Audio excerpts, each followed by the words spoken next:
I would like to acknowledge the traditional owners of Townsville, the Bindul and Woolgoorukapa people, who have been stewards for tens of thousands of years. I pay my respects to elders past and present and thank them for their enduring legacy, resilience, wisdom and custodianship.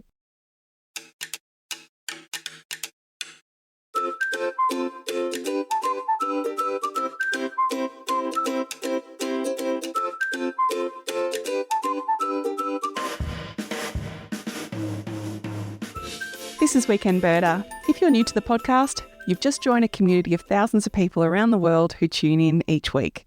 Welcome, I'm your host Kirsty Costa. You and I are in for a treat today because we get to hang out with Richard Cordukes. In the 1988 Seoul Paralympics, Richard won a silver medal in the men's 4x100 metre relay and a bronze medal in the 4x200 metre relay. In 2000, he was presented with the Australian Sports Medal and received the legend status from Wheelchair Sports New South Wales. And just over 30 years ago, Richard became a birdwatcher. I was travelling around Australia and I'd been from Brisbane up to Cooktown, and then I came back down and went through Melbourne, and then I went over to Tasmania. I hadn't sort of bird watched. I'd mucked around with binoculars and things. It was in Tasmania and I was travelling and someone had given me a bird book for a gift. It was the Morecambe one, and a parrot flew in and I went, oh my God, what on earth is that? I've never seen that. That must be rare. And I looked at it and I thought, I'm going to look up the book. Maybe that was the moment, I think. And I identified the green rosella. So that was fun. And then it just went from there, I suppose. After about a couple of years, I'm thinking, I can't call myself a bird watcher yet. But in my head, I probably was. And then out came a Latham snipe and I went, oh my goodness, isn't that unbelievable? What have I created here? And it was so exciting. The Latham snipe was one of my spark birds too. We've got an episode coming up about it in season 2.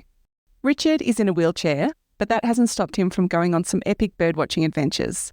In this episode, we're travelling back up to the top end of Australia to hear about Richard's favourite species and birdwatching spots.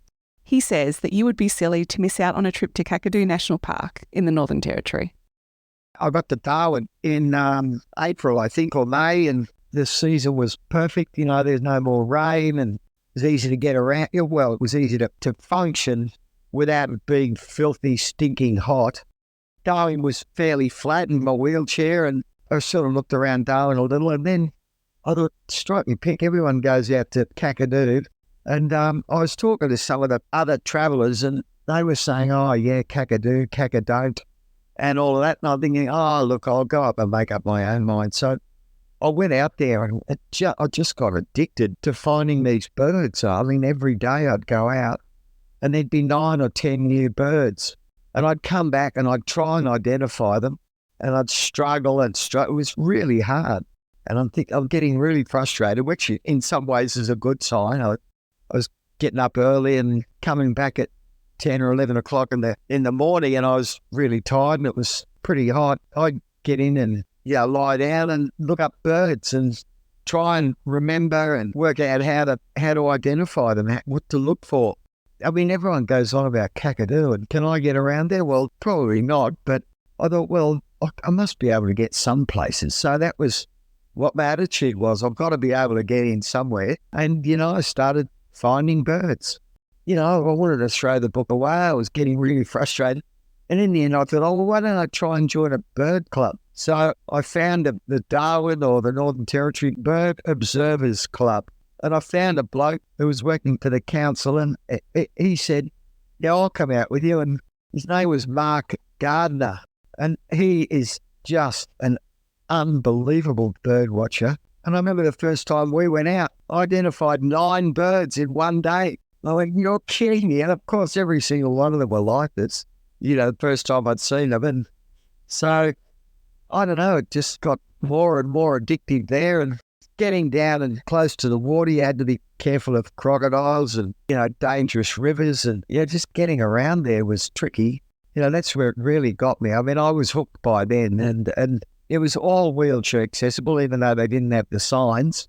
I just went in there and worked out, you go down the path and you don't know where you're going to get stopped, by a mud or a tree or something or other. And you'd try and find another bird and then another one and another one. It absolutely worth it. Absolutely worth it. Yes. You can find out more about birdwatching in Darwin and Kakadu in episode 57 with Dr. Amanda Lillyman. Every year, birdwatchers from around the world head to Western Australia or the Northern Territory in the hope of catching a glimpse of the Gouldian Finch. This bird has also captured Richard's heart. Just a magnificent bird. It's just beautiful. I remember the first time I saw it. Such a special moment. It's purple and yellow on the chest and breast. I'm going to get corrected for all the wrong terms I'm going to use, but never mind. It's green on the back. There's a little bit of light blue down on the rump. It's green on the back. It comes with 3 different face colours, the yellow, the red and the black. Purple and the yellow are the dead giveaways. And, that finch beak that it has, and just vivid colours. And that finches behave quite differently. So, they're often in grass and they'll eat grass seed, or they'll often come down to water. So, it's just the beautiful colours of the bird, I suppose. And, when you're there and you find it, you think, does that bird know what an impact it's having on my life? Does that bird know what impact it is having on my life? Is a question I also ponder regularly. We need a whole episode on the wild Gouldian finches, so please get in touch if you want to come on the show and talk about them. Every birdwatcher has at least one bird on their list that they've never seen despite their greatest efforts. It's that bird that everyone seems to see easily, but yet the cheeky bugger always manages to stay hidden for you. Richard has one of those birds, the mangrove golden whistler. It's incredibly difficult to separate from the golden whistler, and they cross over in habitat, and I've been looking for it in Broome, and I heard it. I never found it. I was going out on tours and finding all these people and, saying, can you show me where this might be, and can you give me a couple of tips on this? And I never found it in Broome. We ended up in Exmouth with 2 backpackers who I'm still in touch with. They were giving me a hand to set up camp, and they wanted to borrow the car this day. And I said, yeah. I said, what do you want to do? They said, well, they want to go for a big bushwalk. And I said, yeah, right, well, off you go. But get up early in the morning, and I need you to drop me at this bird hide. So they did that for 3 days in a row. I was absolutely determined to the mangrove golden whistler, and never did. And it was just went on and on and on. And after 3 days, I thought, that might have to do me now, or might have had to move on somewhere else. Western Bowerbird flew into the mangroves, and I went, you're kidding me.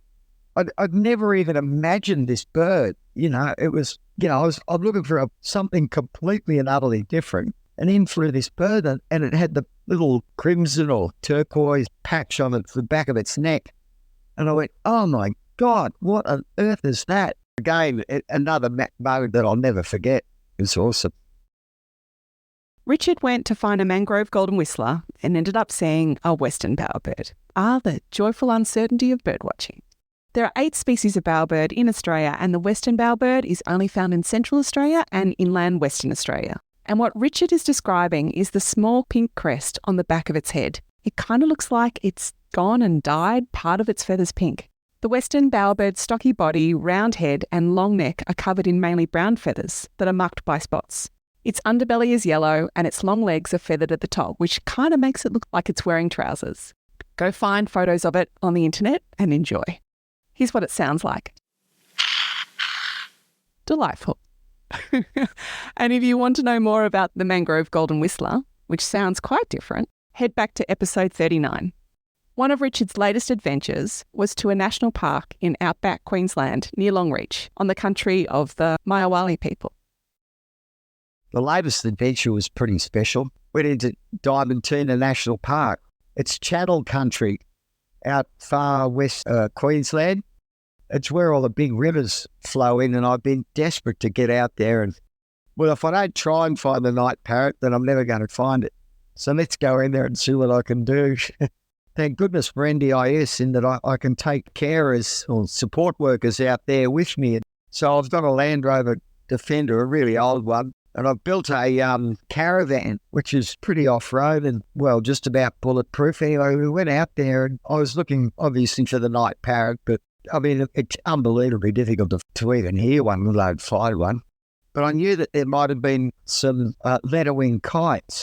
Yeah, they're a desert bird, and again, really exciting to go out there and just find anything. And we found the leather-winged kite straight up, and there was about 12 of them there, and just so exciting. And it was blatantly obvious they were all flying around, but just getting in there, you're in dirt, and bull dust. In a wheelchair, you can get into a lot of trouble. And similar with Southwest Tasmania. I went down there to find the orange-bellied parrot a few years ago, and I'm certainly not the first, and I won't be the last. But you just think it's such a special moment to be in there and to see a bird like, a leather-winged kite or, the orange-bellied parrot. People were just so excited about me going down there, but you're never sure until you get in there. I could have got into Southwest Tasmania or anywhere for that matter and not been able to move at all, maybe only, a few metres. But that's right, you just sit in the bush and see what you can find. For those people not familiar with the leather-winged kite, I've done some research for you, and holy moly, this bird has so many fun facts. It looks quite similar to the black-shouldered kite, but it's a lot rarer. It has red eyes and a white head, tail and belly. It's mostly pale grey on its upper body, and it's called a leather-winged kite because of the distinctive black W shape across the underside of its wings. When perched, that W looks like a black shoulder patch. It's the world's only nocturnal kite, so you won't see it hovering during the daytime like the black-shouldered kite. It's mainly seen in the dry regions of Queensland, South Australia and Northern Territory, but sometimes it'll fly to a coastal area if there's a good food supply, like a mouse plague. In his previous stories, Richard made light of the accessibility issues that he faces as a birdwatcher who uses a wheelchair to get around. But in reality, it can be really tough. In the world of wheelchair access, which is where my expertise is, I don't believe you could ever have a perfect scenario for everybody. All we need is someone who is designing a path that might be a little more friendly so that we can get access into it in a better way. But there are places that you just would never be able to get to. I mean, I've got dreams of Antarctica, but they're wild, wild dreams. Would I be able to get off the boat? Or would I just have to stay on the boat the whole time? I've been out bird watching on boats, and the world is not wheelchair accessible, but if people just have it in their heads, use some common sense. I mean, I've seen ramps up at Cape York, a beautiful ramp that leads right up and into a beautiful wheelchair accessible toilet. But at the bottom of the ramp, there's 3 steps. I don't know if it's bureaucracy or what it is, but it gets frustrating sometimes. My dream one, I suppose it's pretty simple, just getting out into the mangroves. I love it. I've got aspirations of going into the Simpson Desert. I don't know what I need to do to make that wheelchair accessible, but I know that I'm going to have to take it 1, maybe 2 people so that I can just get around, so that I can move. I mean, what do you do with sand? It's like the beach, if you put mats down, but you can't put mats over the whole beach. I think you just have to have an attitude of, well, I'll get where I can, but I'll give it a red hot go. I think that's my dream, to just give that's the way I look at it. To try and fix things up, you'd just be consumed. It's never going to be perfect, but, hopefully people are using their common sense and bit of nous to say, oh, well, this isn't wheelchair friendly or, whatever else. For Richard, the effort it takes to go and see some of Australia's most beautiful, rare or charismatic birds is all worth it.